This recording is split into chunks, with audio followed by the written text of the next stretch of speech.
አፍንጫቸውም በሶፍት ወይም በነጠላ ሸፍነው ቃሉን እየሰሙ ያረፍዳሉ። ይህ እጅግ በጣም አስከፊና አስቀያሚ የሆነ መጥፎ ሽታ ማቁረብ አልተቻለም። ዘነበ ቁጥር እኛ ሞቀ ቤታችን ቁጭ ብለን አንተ ውሃ ሄደብህ ድጋሚ ሄጄ ስመረመር ነፃ ተባለ።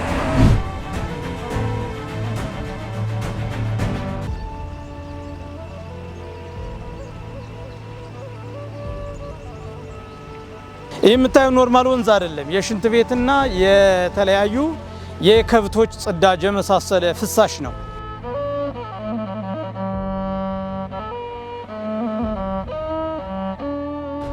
ይህ በአንድ ላይ ፀሐይ ሲነካው ያለው ሽታ ደግሞ እዚህ አካባቢ ለመቆም ሁሉ በጣም እጅግ አስቸጋሪ የሆነ ልክ ያልሆነ ነገር ነው።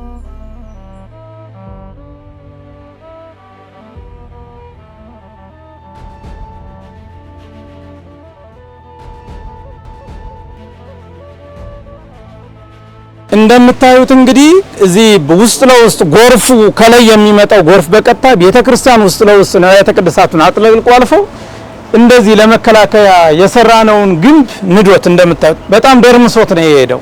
እንግዲህ እንዳልኳችሁ ፍሳሽ ነው፣ ግን ክረምት ላይ ደግሞ ዝናብ በሚዘንብበት ጊዜ ተጨማሪ ችግር የሆነብን ጎርፍ አለ። በጣም ኃይለኛ ጎርፍ እንግዲህ የገነባነውን ግንብ ንዶ እስከሚሄድ ድረስ ገንጥሎት እስከሚሄድ ድረስ ነው ያለው ማለት ነው።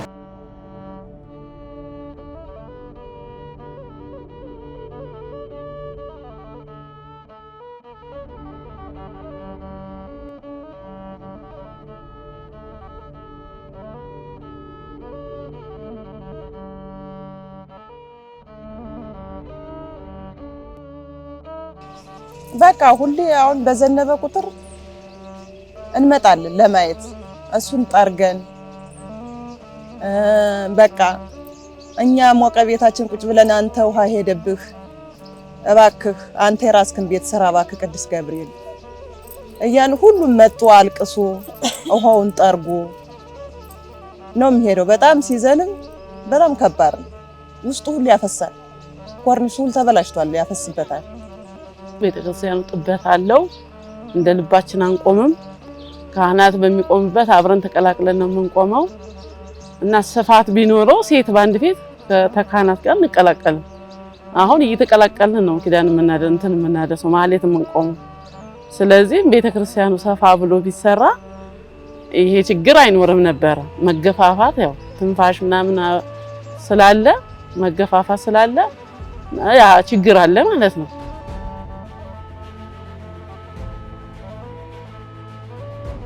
ህዝቡ በእውነት ልቡ በጣም ተሰብሮ ነው ያለው።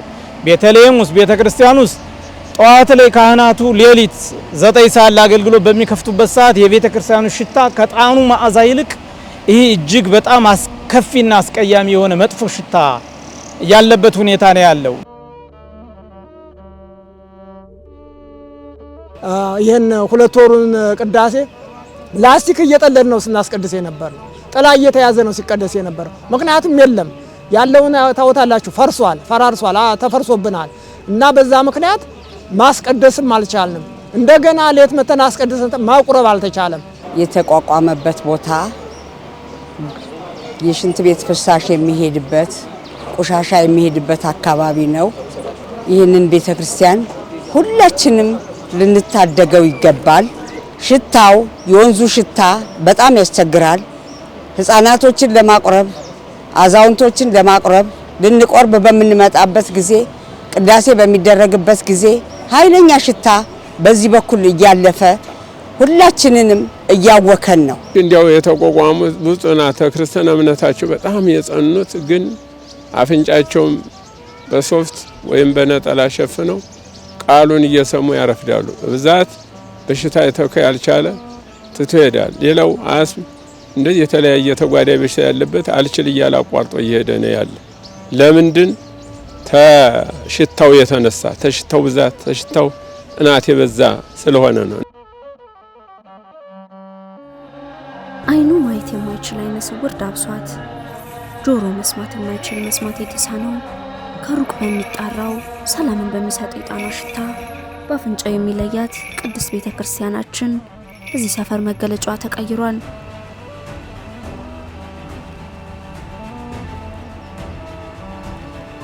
ምድራዊ አይደለች የሰማያዊት ኢየሩሳሌም የጽርሐ አርያም አምሳል የሆነችው ምድራዊ ገነታችን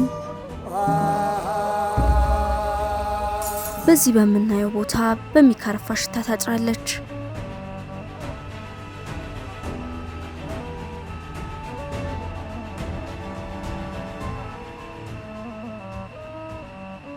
በሳሪስ ብሔረ ጽጌ አካባቢ የምትገኘው ያሬድ ሜዳ ብሔረ ጽጌ ደብረ ምህረት ቅዱስ ገብርኤልና ቅዱስ ዑራኤል ቤተክርስቲያን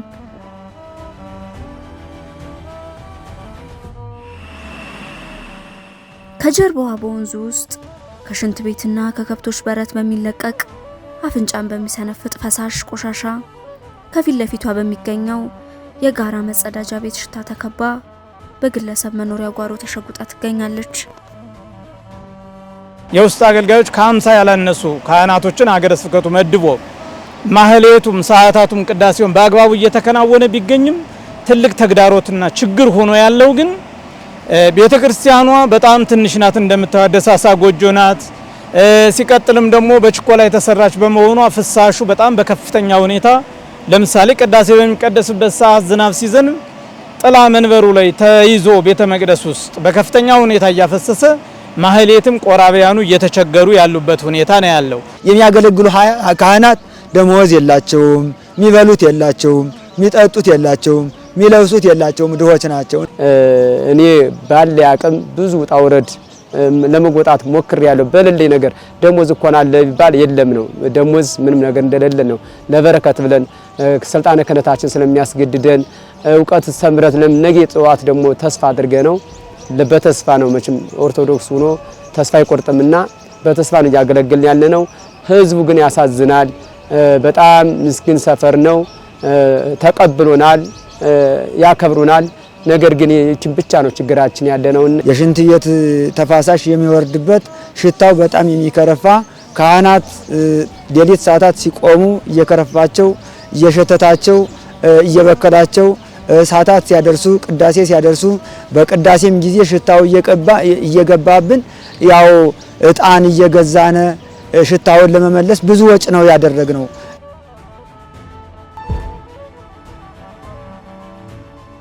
አመሰራረቷ የቅርብ ዓመት ትውስታ ነው።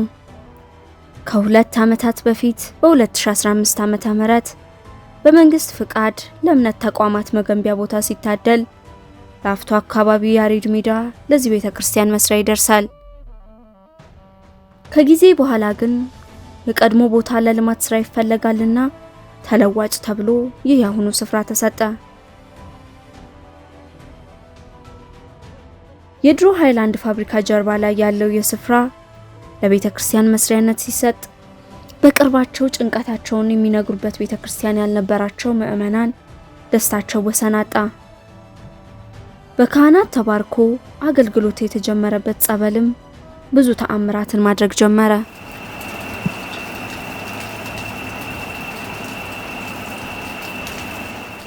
ይህ ቤተክርስቲያን በ2016 ህዳር 21 ታቦተ ሕጉ ተባርኮ ገብቶ ህዳር 22 ቅዳሴ ቤቱን አክብሮ እንግዲህ ለአንድ ዓመት ተኩል ያክል አገልግሎት እየሰጠ ቢገኝም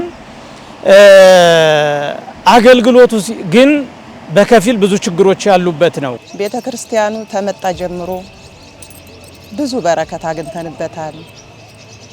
እንደገና ዝክር እንኳን ያወቅነው እሱ ተመጣ በኋላ ነው። በረከት ብዙ አግኝተንበታል፣ ብዙ ተጠቅመንበታል። በሩቅ ቦታ ላይ እየሄድን ከምናስቀድስ ሁኔታውን ሁሉ ከሩቅ ቦታ ላይ ሽማግሌዎች፣ ሴቶች እየሄዱ እንትን ከሚሉ እዚህ ቅርብ ቦታ ላይ መገኘቱ በጣም ደስ ይለናል። ሌሊት 11 ሰዓት ተነስተን ኪዳን እናደርሳለን። ያው ሩቅ ስለማንሄድ አናደርስም ነበር በፊት። አሁን እዚህ ቅርባችን በመሆኑ ኪዳን እናደርሳለን። በጣም ደስ ብሎናል። ማህሌትም በጾም ሰዓት ማህሌት ሲቆም ማህሌትም እንቆማለን። ርቅ መንገድ አንሄድም።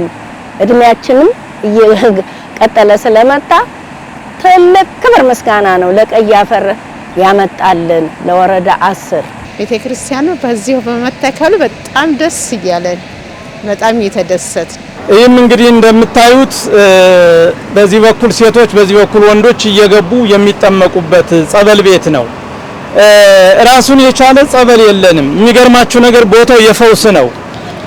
ዛሬ ልጁ የለም ወደ ክፍለ ሀገር ሄዶ እንጂ አንድ ከቤተሰብ ከክፍለ ሀገር መጥቶ ዘመድ ጋር ተጠግቶ የሚኖር ልጅ ጸጉሩ ሁሉ ተመላልጦ አልቆ በካንሰር በሽታ እየተሰቃየ የነበረ የሚገርማችሁ ነገር ካህናቱ እየተሸከሙ እያመጡ በየቀኑ እዚህ ያስጠምቁት ነበረ። መድረክ ህዝብ የሚያውቀው የተነገረውን ነገር ነው የምነግራቸው እና እያስጠመቁት ከሚቀምሱት ከህዝብ ከሚያመጣላቸው እያጎረሱት እዚህ እየተጠመቀ ረጅም ጊዜ ደጅ ከጠና በኋላ ጸጉሩ ሁሉ ተመላልጦ ባዶ የነበረው ልጅ ሰውነቱ ሁሉ እንደነበረ እንደ ድሮ ተመልሶ ጸጉሩ በቅሎለት ሁሉ ነገር ከተስተካከለ በኋላ ሲሄድ የተወሰኑ ቀናት ቀርተውታል ሊሞት በካንሰር በሽታ ተብሎ የነበረ ልጅ ሙሉ ለሙሉ ከካንሰር ነፃ ነህ ተብሎ የተመለሰበት ሁኔታ ነው ያለው በዚሁ ጸበል። ሊቃውንቱ እንግዲህ ከሌሊት ጀምሮ ድርሳናቱን ገድላቱን ማይጠንቱን እያደረጉ በከፍተኛ ሁኔታ ጸሎት ይደረግበታል። እንግዲህ በውሃው ላይ እየተጸለየ በዚህ መልኩ ነው የሚጠመቀው። ፈውሱ ከዚህ ቤተክርስቲያን ከተለያዩ በኤችአይቪ ከመሳሰሉት ሁሉ በዚህች አጭር ጊዜ ውስጥ የዳኑ ሰዎች ቀላል አይደሉም። ይህ ለህዝብ ባውደ ምሕረት ላይ በተደጋጋሚ የተነገረው ነገር ነው። ያመኝ ነበር የሚያመኝ ሐኪም ሄጄ ዳሴም ሌሎችን መቅጠር አልፈልጋቸውም ጉበት እጢ ተብዬ ነበር። ዶክተሩ መልሼ ስሰጥ በፖስታ ጉበት ናለኝ። ጠበሉን መጥቼ እሱን ትቼ ስከታተል የገብርኤልን ጸበል የትዘ የተቀመጡ ጠበል እግዚአብሔር ታሪክ ለዋጭ ነው ያንስጠጣ ደግሜ ሄጄ ስመረመር ነፃ ነው ተባለ። ሽንቴም ደም ነበር ምሸናው ሽንቴም ኖርማል እየሆነ መጣ። እንደገና ድጋሜ ሄጄ ስመረመር ነፃ ተባለ። አባቴ ከሸዋሮቢት መጥቶ ሐኪም ቤት ገባ። ከዛ ኦፕራሲዮን ሆነ። ኦፕራሲዮንም ሆኖ ፍሬ ነፍሱን ነበር የታመመው። ኦፕራሲዮንም ሆኖ ምንም መፍትሄ አላገኘም። ከዛ በ15 ቀኑ በቃ በጣም ታመመና እንትኑ ኦፕራሲዮን የሆነውም ሆዱም ፍሬ ነፍሱም እንትን አለ አበጠ ማለት ነው። በቃ ሰውነቱ በሙሉ አበጠ።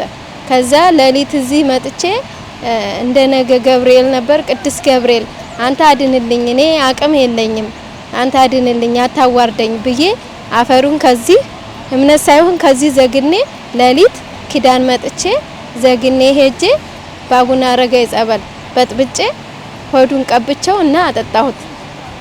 ከዛ አጠጣሁትና ሌሊት 11 ተኩል ነበር ያጠጣሁት።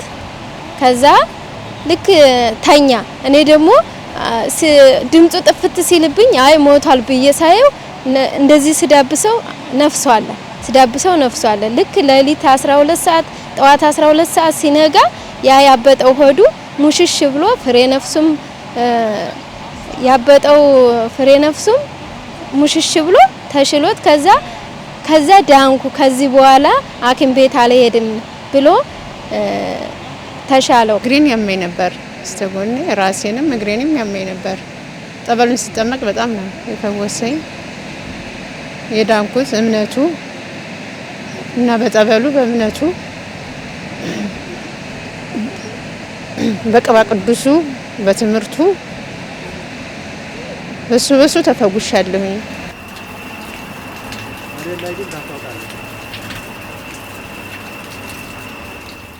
ያኔ ታቦተ ሕጉ ሲመጣላቸው የነበራቸው ደስታ ደብዝዟል።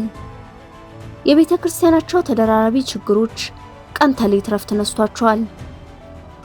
ባሰቡት ልክ ሌላ ትልቅ ቤተ ክርስቲያን ገንብተው እንደ ሌሎች ምዕመናን በዕጣኑ መዓዛ የታጀበውን መስዋዕት ለአምላካቸው ለማድረስ አልታደሉም።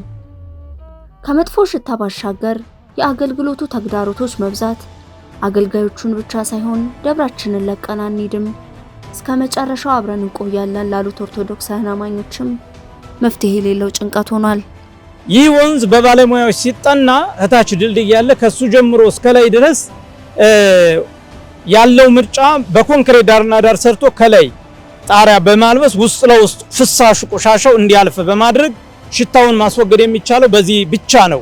ሲቀጥልም ደግሞ ከላይ ግሪን በማልበስ በማልማት እጽዋቶችን በመትከል ምዕመናን ሊያስቀድሱበት የሚችሉ ለጸሎት ጥሩ ቦታ ማድረግ ይቻላልና በዚህ መልኩ ነው ሊፈታ የሚችለው ስለተባለ ያን ለማድረግ ደግሞ ባለሙያዎች በነገሩ መሰረት ከ20 እስከ 30 ሚሊዮን ይጨርሳል ስለተባለ ያለው ምርጫ አንድም ልበቅኖች ኢትዮጵያውያን ተረባርበን በጋራ ይህንን መስራት ነው። ሌላው ቦታ እንግዲህ በአሁኑ ሰዓት ኢትዮጵያ ውስጥ ያለውን ችግር በቦታ ምክንያት ታውቃላችሁ። የሚፈቅድልን የለም እንጂ ቢፈቅድልን ይህን ቦታ በተለዋጭ ወደ ሌላ ቦታ ማንሳት ነው። ይሄን ለመስራት ብናስብ አቅማችን አይፈቅድም። የኢኮኖሚ ችግር አለ። ሰውም ብዙ አይደለም ያለው ጥቂት ነው። ለጊዜው እንትን የሚያደርሰው ነው። በጉልበቱ አዳሪ በተቃቀን ነገር የሚያደርስ ህዝብ ነው ያለው። ለዚሁ ይሄንን ካህናትን እየመገበ ያለ ምእመኑ ነው። ብዙ ችግር አለባት። አጥር የላት። በቃ ዘበኞቹ ቁመው ነው የሚያድሩ። የቦታው ጥበት የተነሳ ደግሞ በጣም ጠባውን ቦታው ደግሞ በጣም ምእመናን ሲያስቀድሱ ዝናብ እየወረደባቸው መጠለያ እንኳን በክረምት ጊዜ በፀሐይ ጊዜ ዋይ ፀሐዩን የሚከላከሉበት መጠለያ እንኳን ትንሽ መጠጊያ እንኳን የለ። አሁን በነሐሴ ቅዳሴው በሚቀደስበት ጊዜ ምእመናን መጠለያ የላቸው፣ ሕፃናት መጠጊያ የላቸውም። ዝናብ ፈሳሽ ከላይ እየወረደባቸው ቦይ እንዳትሰሩ ይሄንን አንድ ነገር አንድ ዶማ ወይም አንድ ምስማር እንዳይመታ ነው እየተባልን ያለ ነው። እየተከለከልን ነው። ይሄንን ባይከለከል ማኖር ራሱ ቤተክርስቲያን ውስጥ አይገባም ነበር ውሃው ስለተከለከልን ነው። እና ውሃው በእንዲህ ያለ ቀጥታ እየመጣ ከላይ ከትምህርት ቤቱ የመጣው ውሃ ቤተክርስቲያኑ እየገባ ነውና ይሄንንም አንድ ነገር እንዲደረግልን ነው። እንግዲህ ልበቅኖች የሆናችሁ ኢትዮጵያውያኑ ሁላ ይህን የምትከታተሉ ሁላ ቤተክርስቲያን አንዲት ናት። እንግዲህ ሁላችሁም ቤተክርስቲያን የሁላችንም ናት። 50 ሎሚ ያው እንደሚባለው ለአንድ ሰው ሸክሙ ነው፣ ለ50 ሰው ደግሞ ጌጡ ነውና ሁላችንም ከተረባረብንባት ብዙ ችግሮችን ማስወገድ እንችላለን። በዚህ አጋጣሚ ይህን የምታዩ ሁሉ አደራ ለማለት እንወዳለን። አሁን ይህንን ቤተክርስቲያን ከዚህ ሽታና ከዚህ መጥፎ ነገር ገላግለን በጥሩ ሁኔታ እንድንሰራ የሁላችሁንም እርዳታ የሁላችሁንም አስተዋጽኦ እንጠይቃለን። እኛ በአካባቢያችን ቢመጣ ተደስተን ተቀብለናል። ቦታው ግን ጥሩ ባይሆንም ሰው ነው ያጠፋው፣ ሰው ያለመዋል ብለን ሐሳብ አለን።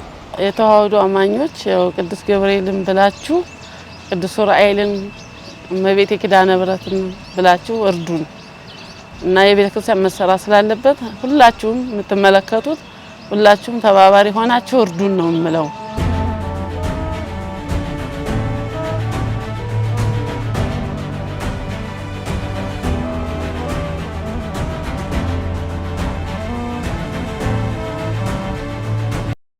እንኳን ደስ ያላችሁ። ሎዛ ኢቨንት ኦርጋናይዘር መጣላችሁ። ኦርቶዶክሳዊ ስርዓቱን በጠበቀ መንገድ ኩነቶችን እናዘጋጃለን። ኦርቶዶክሳዊ ዝግጅት ካለዎት ሎዛ ይሁን ምርጫዎት። የ8 ዓመት ልምድ አለን። ለዚህም ያገለገልናቸው ግለሰቦችና ተቋማት ምስክር ናቸው። ልደቶችን፣ ጥምቀተ ክርስትናዎችን፣ የቁርባንና የተክሊል ሰርጎችን፣ የሽምግልናና የቀለበት ስነ ስርዓቶችን፣ የጋብቻ ክብረ በዓላትን፣ የቀብር ስነ ስርዓቶችን፣ የሐውልት፣ የመጻሕፍት፣ የቤት፣ የተማሪዎች ምርቃትን፣ አውደ ጥናቶችን፣ አውደ ርዕዮችን፣ ልዩ ልዩ ስብሰባዎችን፣ ጋዜጣዊ መግለጫዎችን፣ ሩጫዎችን፣ መንፈሳዊ ማስታወቂያዎችን፣ የተቋማት ሥራ ማስጀመሪያ መርሃ ግብራትን፣ የመሰረት ድንጋይ የማኖር ስነ ስርዓቶችን፣ የገቢ ማሰባሰቢያ፣ የበጎ አድራጎት መርሃ ግብራትን ሎዛ ኢቨንት ኦርጋናይዘር በብቃት ያዘጋጃል። በተጨማሪም ኩነቶችን ለሚያዘጋጁ ግለሰቦችና ተቋማት ማማከርና ስልጠናዎችን ይሰጣል።